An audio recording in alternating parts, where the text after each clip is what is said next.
Hello everyone. तो आपकी preparation को बूस्ट करने के लिए आज हम एक ओरिजिनल स्टोरी देखने वाले हैं। ये स्टोरी बॉलीवुड स्टोरीज की तरह एडिटेड नहीं होगी, ये होगी पूरी तरह टोटली ट्रू स्टोरी। ये स्टोरी है एक बॉय की जो बिल्कुल आपकी तरह था। वो भी पढ़ाई में थोड़ा अच्छा था, मगर क्लास 10 में उसने कर दी अपनी जिंदगी की बहुत बड़ी मिस्टेक। उसने क्लास 10 में थोड़े ज़्यादा मार्क्स ले आए। ज़्यादा मार्क्स मतलब वही 80-90, या फिर सही से कहा जाए तो 90 से थोड़े ज़्यादा मार्क्स ले आए। और जब 90 से ज़्यादा मार्क्स कोई लेके आ जाता है तो उसके पास ज़्यादा ऑप्शन नहीं रहते हैं। उसको लेना होता है साइंस में से मैथ या तो बायोलॉजी, और उसने बिल्कुल आपकी तरह बायोलॉजी स्ट्रीम लेना ज़्यादा पसंद किया। और जब कोई स्टूडेंट बायोलॉजी स्ट्रीम ले लेता है तो उसके सामने सिर्फ एक एग्ज़ाम होता है, वो होता है नीट का एग्ज़ाम। इस स्टूडेंट ने बायोलॉजी स्ट्रीम तो ले ली थी, मगर इसको नीट के बारे में कुछ नहीं पता था, क्योंकि पहली बात ये स्टूडेंट स्टेट बोर्ड का था। ये स्टूडेंट सीबीएसई या फिर आईसीएसई बोर्ड का नहीं था।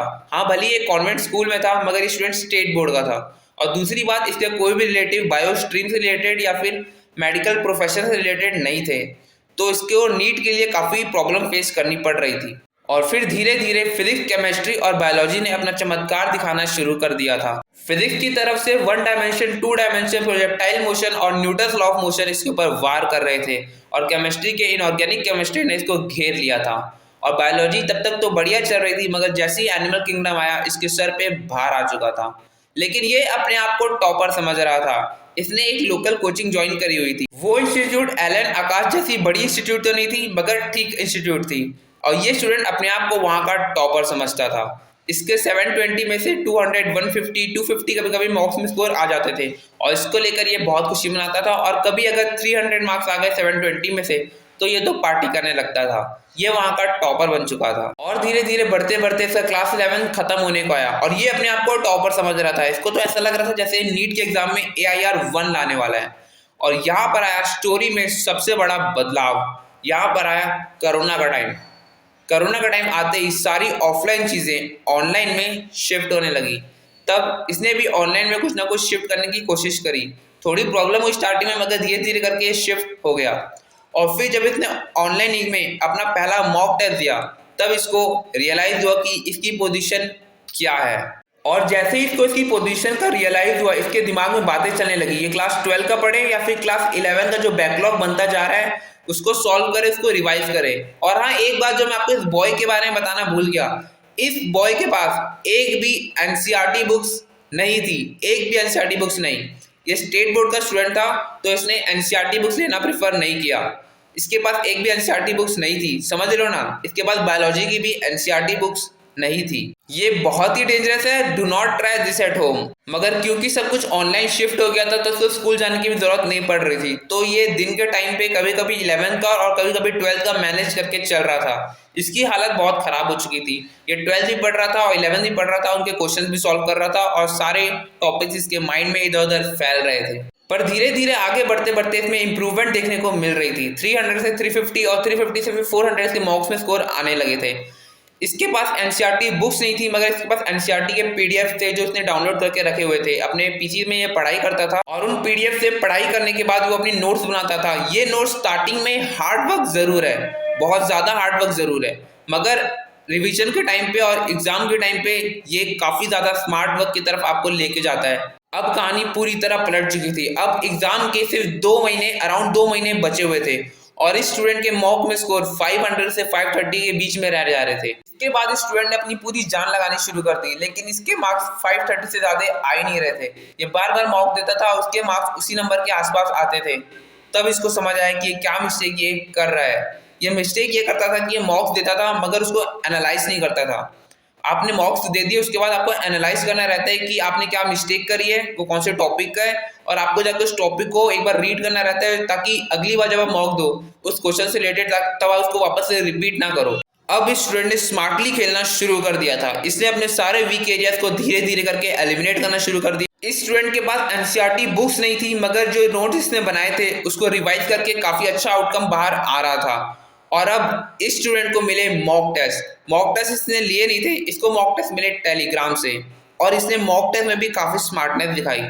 एक दिन ये मॉक टेस्ट सॉल्व करता था जो इसको टेलीग्राम से मिला है, और दूसरे दिन ये पिछले साल का क्वेश्चन पेपर सॉल्व करता था। मॉक टेस्ट में आपके शायद थोड़े कम नंबर आए, मगर प्रीवियस ईयर के क्वेश्चन में जिसको आपने अभी तक इतनी बार सॉल्व कर लिया है उसमें आपके काफ़ी अच्छे मार्क्स आते हैं, जिसके कारण आपका मोरल बूस्ट होता है, आपका कॉन्फिडेंस बूस्ट होता है।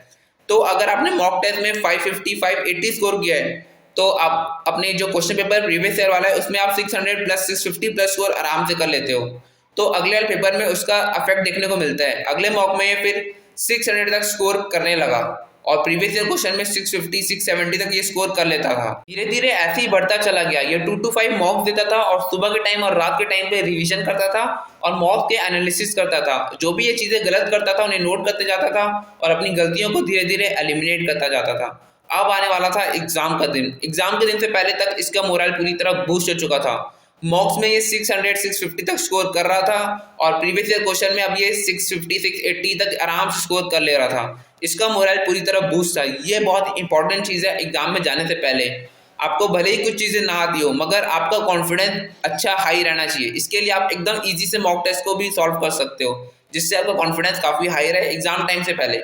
उससे पहले आप थोड़े हार्ड पेपर सॉल्व कर सकते हो, मगर एग्जाम टाइम जब आपका आने वाला होगा उस टाइम आपको एकदम इजी पेपर सॉल्व करने ताकि आपका माइंडसेट एकदम हाई रहे। और फिर आता है एग्जाम का दिन। एग्जाम के दिन ये एग्जाम सेंटर गया और जहाँ सारे स्टूडेंट एग्जाम सेंटर के बाद थोड़े नर्वस दिख रहे थे, ये अपनी कॉपी खोल के वहाँ पढ़ाई कर रहा था एग्जाम सेंटर के बाहर में। और फिर ये एग्जाम देने अंदर गया और फिर एग्जाम देकर ये आराम से बाहर आता है। इसके चेहरे पे टेंशन थी क्योंकि इसका एग्जाम बढ़िया नहीं किया होता है। ये बाहर आता है और फिर कुछ दिन बीत जाते हैं, फिर आता है एग्जाम के रिजल्ट का टाइम और फाइनली अब रिजल्ट आने वाला था। एक ऐसे स्टूडेंट का जो स्टेट बोर्ड से था, जो सीबीएसई और आईसीएसई बोर्ड से नहीं था, स्टेट बोर्ड से था और जिसके पास एनसीईआरटी बुक्स भी नहीं थी। इस स्टूडेंट का रिजल्ट आता है और रिजल्ट आता है 628 मार्क्स। ये मेरी स्टोरी है। उम्मीद है आपको ये वीडियो पसंद जरूर आई होगी। अगर पसंद आई तो वीडियो को लाइक जरूर कीजिएगा। इस वीडियो को अपने किसी भी दोस्त के साथ शेयर करो जो थोड़ा भी डल फील कर रहा हो या फिर जिसको थोड़ी सी भी मोटिवेशन की जरूरत है, उसके साथ ये वीडियो जरूर शेयर करो। अगर आप पहली बार इस चैनल पर कोई वीडियो देख रहे हैं तो चैनल को सब्सक्राइब जरूर करो। एंड बिफोर लिविंग, जो स्टूडेंट्स नीट 2022 की प्रिपरेशन कर रहे हैं उनके लिए कुछ जरूर कहूँगा छोटे से में। आपका एग्जाम अराउंड जुलाई में कुछ होने वाला है, जुलाई 17 या कुछ भी होने वाला है। मिनिमम ऐसा मान के चलते हैं कि आपके एग्जाम जुलाई 1 को है, मिनिमम टू मिनिमम जुलाई 1। हमने भी जुलाई 1 मान के चला था, हमारा तो सितंबर तक गया था। आपका शायद इतनी दूर तक ना जाए। ऐसा मानो कि जुलाई 1 को एग्जाम है आपका। अभी चल रहा है अप्रैल मई जून जुलाई, आपके पास अभी अप्रैल है, फिर मई और जून है, 2 महीने आखिरी के रखो मॉक्स के लिए। अप्रैल का महीना आपके लिए काफ़ी ज़्यादा इंपॉर्टेंट है नीट में अच्छा स्कोर करने के लिए। याद रखना अप्रैल का महीना काफ़ी ज़्यादा इंपॉर्टेंट है। जो अप्रैल के 30 दिन आपके पास हैं, ये 30 दिन, इन 30 दिनों में आपको आपके सारे वीक एरियाज एलिमिनेट करने होंगे। आपके पास 30 दिन है अपने सारे वीक एरियाज को एलिमिनेट करने के लिए, क्योंकि इसके बाद जब आप मॉक्स शुरू कर दोगे तो आपको अपने वीक एरियाज एलिमिनेट करने के लिए उतना टाइम नहीं मिलेगा और आप कोई नई चीज़ उतना बढ़िया से समझ भी नहीं पाओगे। तो ये 30 दिन आपके पास अपने सारे वीक एरियाज आराम से एलिमिनेट कर सकते हो। आपको मालूम होगा कि आपके कौन से वीक एरियाज हैं।